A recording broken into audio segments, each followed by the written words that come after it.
Hey, everybody. A question that comes up quite commonly for us is social media. How do I get started? What's actually effective? How do I know I'm not wasting my time on social media? How do I use it? Yeah, basically, where do I start?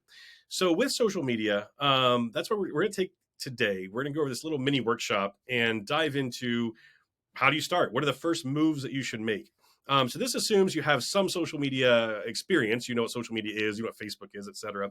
But at the same time, you probably don't have a fully developed social media plan. If you have a robust social media marketing plan, different sessions probably for you. So this assumes that we're going to try to be building some momentum on social media.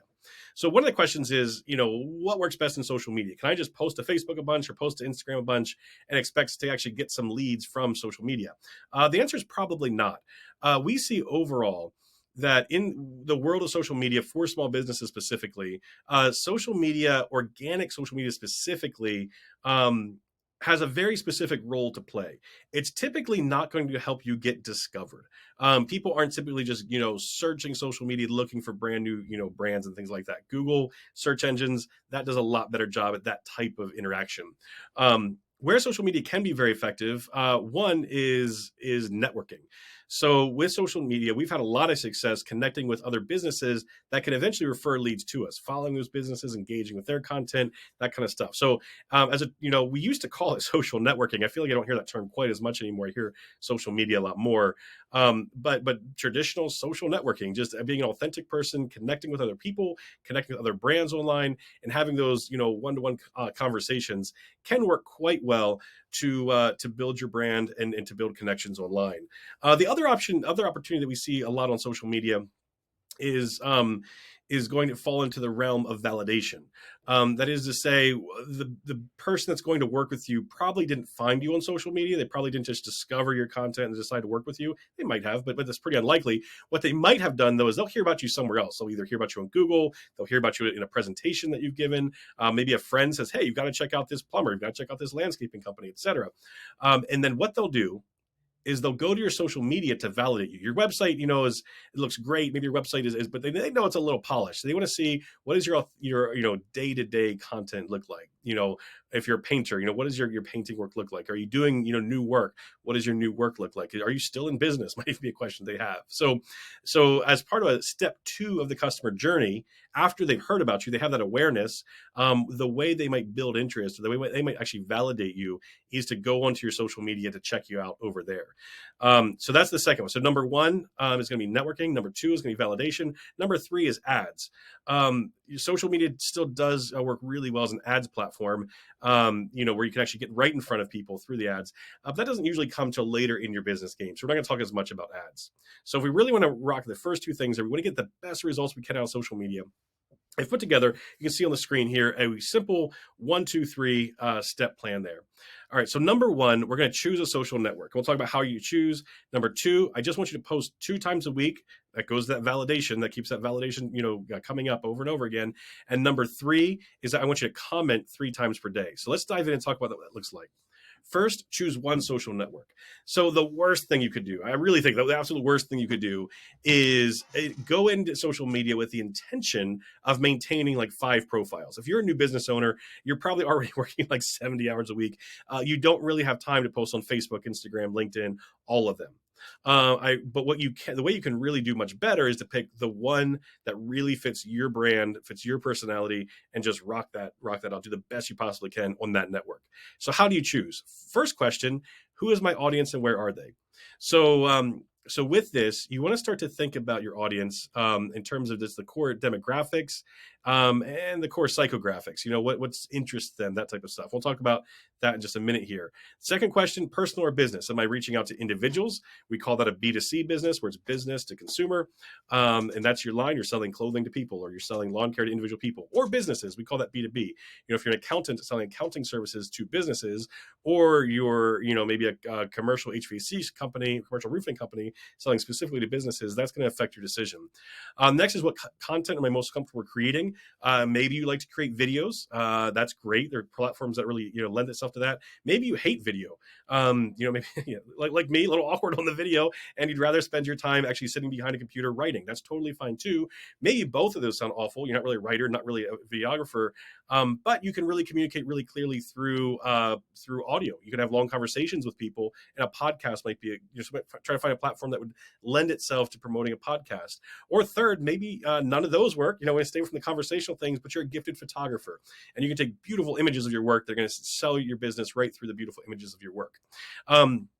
Any one of those four, audio, video, or the written word, can work really well. Those are the only ones I'm aware of. Now, if you get to this point and you say, well, I just don't like creating content, transparently, I've got a little bit of bad news. If you want to grow your business, typically you're going to have to create content, or you'll need to pay somebody to create content for you, which is fine if you got the budget to do that. But there will need to be some kind of content. Today's day and age, with digital marketing, the way people engage with brands, it will be very hard to grow your brand without creating some type of content, some type of media and information that's flowing into the brand, especially on social media.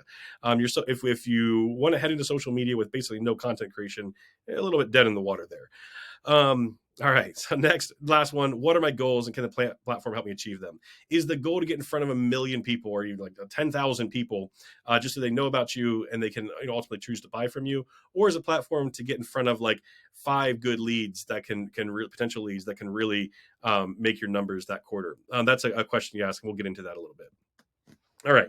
So with those questions in mind, I want to talk about the 4 big ones, right? Or 4 of the big ones: Facebook, Instagram, Twitter, and LinkedIn. So Facebook, in terms of personality, we'll get into this a little bit. This tends to speak to the audience that's looking more for, back and forth conversations where people build communities and things like that. So people are really looking to, converse with other people, converse with potentially brands, to see your expertise in a conversational way. Facebook does send more website traffic than any other social network. So if one of your goals is to get people on your website, Facebook can lend itself to that. So if you're going after an audience that is very conversational, looking to build community, and is also maybe looking for some entertainment, some news, that type of stuff, Facebook can do really well. So this is more for the business to consumer. There is certainly some B2B, business to business marketing that happens on Facebook, but more of a B2C, business to consumer platform. I'm going to jump to the other opposite quadrant here, because LinkedIn is very similar to Facebook, except it's really the professional version of Facebook. So again, a lot of that stuff really applies. It's very, very conversational. They send a lot of traffic to websites, so you can really get a lot of traffic from LinkedIn over to your website. And people are going on there to build communities and things like that. Both Facebook and LinkedIn tend to skew a little bit older than the other ones we'll talk about in this session today. So if your audience is maybe 30 and up, Facebook and LinkedIn can be really good for you. If you're going after Gen Z's, younger audiences, it may not be the best fit for you. So those are some considerations in terms of deciding, is my audience on here? Is it a business audience? And what are my goals? What am I trying to get out of that? Hopefully those are a couple insights. We'll talk more about it as we go down the road, but some things to consider whether Facebook or LinkedIn might be good for you. Ultimately, if you're going to have a community building conversational brand and you want to drive a lot of traffic to your website, those are, either one of those can be good. If it's more business heavy, if you're going after business professionals, LinkedIn is probably a little bit better. If you're going after individuals, just people in your community, Facebook might be a little better. Instagram on the other side, very different. Skews a little younger. There are still conversations, but they're pretty quick comments that go back and forth. It's not like people get into typically huge debates about a topic on Instagram like they might on Facebook. It's highly visual. It's really centered around images and videos. So whereas the other two, you can put text content out there, you can put ideas out there, put things that would generate a conversation. You can put videos and images on both of those, but Facebook and LinkedIn are really kind of all comprehensive. You'll see videos, you'll see comments, that kind of stuff. Instagram, very focused on the visual. So if you're a good photographer, good videographer, and you want to engage with people that way, Instagram can be really good. If you've got a very visual brand, if you're doing beautiful remodels or you're designing, new types of clothing and things like that, new clothing lines, Instagram can work really well. Twitter is as much a news platform as a social network, as it says right here on the slide. People go there often to see new industry news, political news, things like that. So if staying on top of new trends and things like that is a part of your brand, Twitter can be the place for that. Twitter does not have quite as many people as like Facebook and LinkedIn when it comes to people in a given topic area. I'm not sure if there are more people on Twitter and LinkedIn totally. But if you're just going after professionals, for example, in a certain industry, you'll probably find more professionals in that given industry on LinkedIn than over on Twitter. Um, but Twitter also does skew a little bit more towards the experts. So if you're just trying to cast a wide net for a lot of people in your local community, for example, you're trying to get a lot of people to show up to your restaurant. Let's just say, Twitter may or may not be the right fit. There probably aren't quite as many people as one in Facebook or Instagram or maybe one of the other ones. It tends to be very niche. If on the other hand, you're trying to get in front of electrical engineers, let's just say, or people in a certain tech industry, Twitter could be very good. If you're kind of, you're nationwide, you're kind of in that niche, there's a good chance that people are following Twitter to see what the trends are in their industry. So just a word about Twitter there.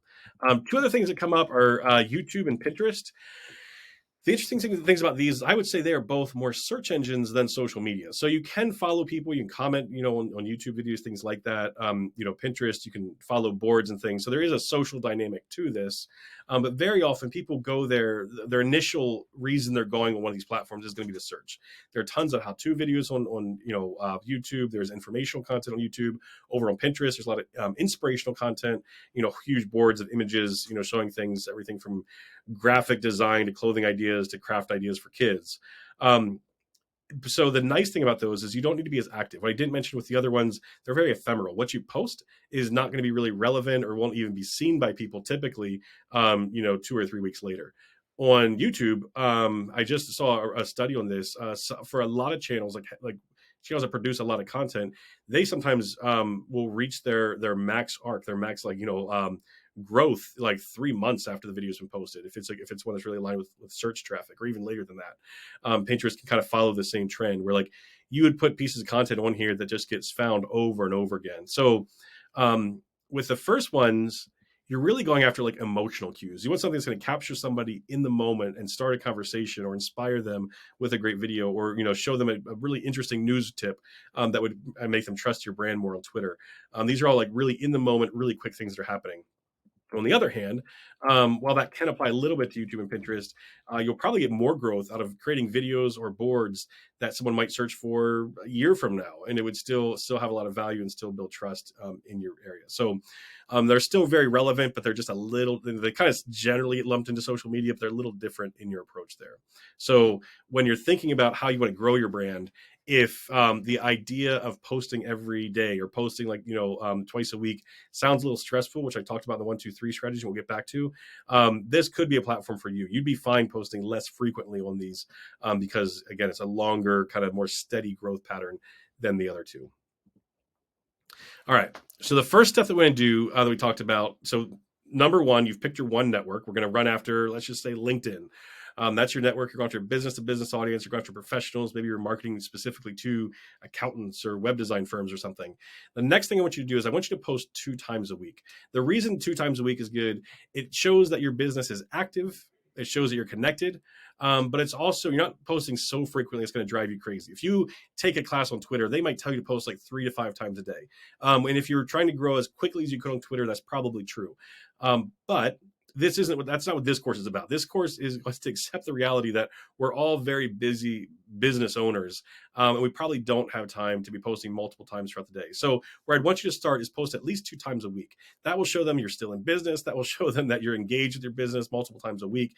It gives you a chance to put out some great content on a regular basis. The anatomy of the perfect post, consider your headlines. Your headline should show a benefit. Your headline can also benefit a little bit from a number, the top 10 ways, the top 50 examples, things like that. And like I mentioned a little bit before, these are emotionally driven networks very often. So it should talk about alleviating stress. It should talk about having a more beautiful home, inspiring yourself to a more beautiful home, aspirations, inspirations, stressors, that kind of stuff. Try to connect it to people's core emotions. I'm not going to go over all 9 of these. We're going to jump around a little bit. Having some quotes from whatever piece of content or whatever you're sharing can really help. That shows there. Having some line breaks can also help. So especially on Facebook and LinkedIn, this is a little more relevant. But putting some space, so people can kind of scan down the post and read it more easily, will have a great impact on your engagement. You'll see on LinkedIn sometimes a huge post where it's like line then 2 spaces, then line then 2 spaces. There's a reason people post that. It works better. Having mentions, getting the at symbol and mentioning other people in almost any network can help grow by just connecting with the right people in that way. Hashtags. So there's a whole science to hashtags, but researching which hashtags are commonly used inside your industry, whether it's financial tip if you're in accounting, or financial advisor, financial tips, finance tips, FinCon, those kind of things. Finding those hashtags and using them through your marketing can help you get found a lot more easily. And most of these platforms, even the ones I said are a little more text heavy, still have a visual component. So even on Facebook and LinkedIn, consider having some visuals in a good percentage of your posts. So this is an article that's example from Orbit Media.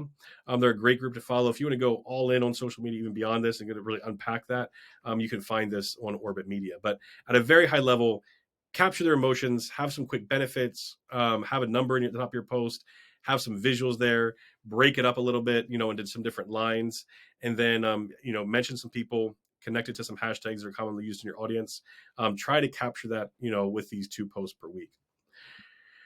Now, another question might be, so that was a really broad overview of how you could approach these social posts. A more specific question might be, what do I post on individual networks? So this was actually created by Adweek a little while ago. It's actually, you can tell it's a little dated. I think it was like 2 or 3 years old. It's back when Google Plus was Google Plus, and before it was Google Business Profile.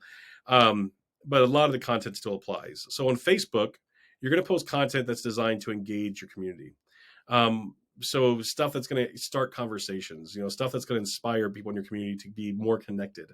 The best time to post, Monday, they in their study, they saw Monday to Friday, 12 to 6, with 3 p.m. being the sweet spot. So if you're going to post twice a week, if you're to post like, Tuesdays and Thursdays, somewhere in that Monday to Friday range at 3 p.m., that'd be a good place to start. But experiment with different times and see what works best for your audience. You might see your audience is a bunch of early risers, so maybe post some at 6 a.m. and see if that does better.